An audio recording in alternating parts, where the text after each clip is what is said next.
Welcome to the Clarion Energy News Studio. Today I'm joined with Frederic Carron. Frederic, thank you for joining us today. Thanks a lot for welcoming me. Frederic, what are some of the major trends that you are seeing in the power system across Asia Pacific?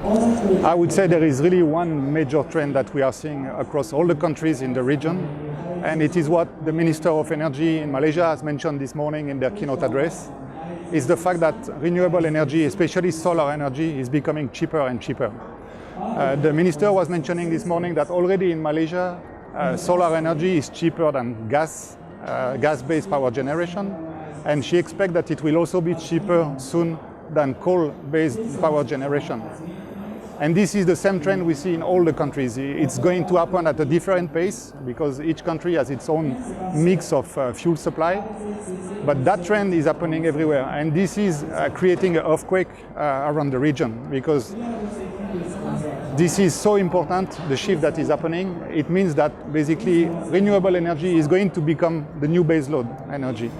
And this is a completely different way of thinking compared to the previous way of thinking.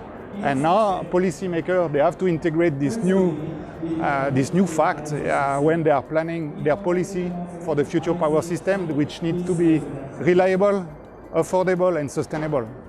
With renewable energy, for sure you can make sure that the system will be sustainable.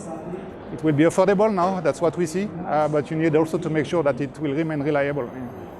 And what does Wärtsilä address? How does it address the power trends in Asia Pacific? So we are quite, I think, spot on with what we are offering right now, because we are going to help the introduction of this renewable in a system and ensure that the system is remaining reliable.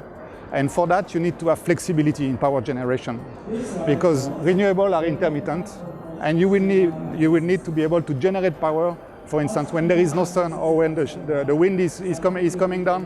So that flexibility in power generation has to be there. You need a technology which is able to answer this load fluctuation very quickly, and this is what Wärtsilä is proposing with two types of solutions: the engine-based power plant and also the battery storage-based application. And both these services and technologies are going to help the policymaker to really introduce renewable energy in the system while maintaining reliability in the system. And you emphasize flexibility of Wärtsilä's product solutions, but do you have any concrete project example that you can share with us?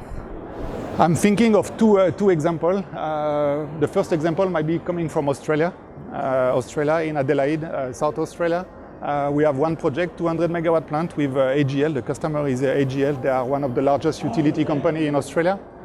And they have already changed their mindset and their way of looking at new power generation capacity in their system. They were supposed to initially develop a coal-fired plant, but then they realized that actually a combination of solar, wind, engine and batteries is going to be a cheaper solution, more sustainable solution.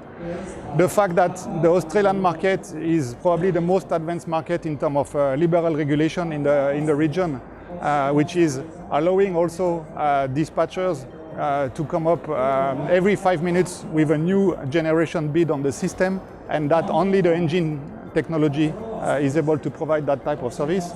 So that flexibility, AGL has really looked into it and seen the strong value.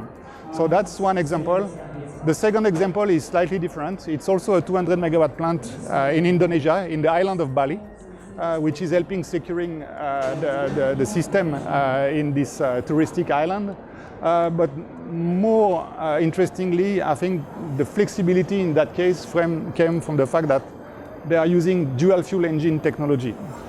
So what happened there in Indonesia is they started to operate our plant the first year on liquid fuel because there was an urgent need of power, but the gas infrastructure was not yet ready. And then after 1 year, they managed to develop the LNG infrastructure, bring the gas to the plant, switch the plant from liquid fuel to gas operation.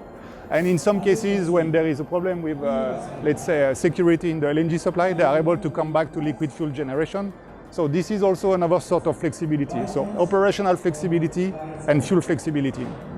Frederic, thank you so much for joining us today. Thanks a lot. Thank you for watching. For more industry-related content, follow the link on screen.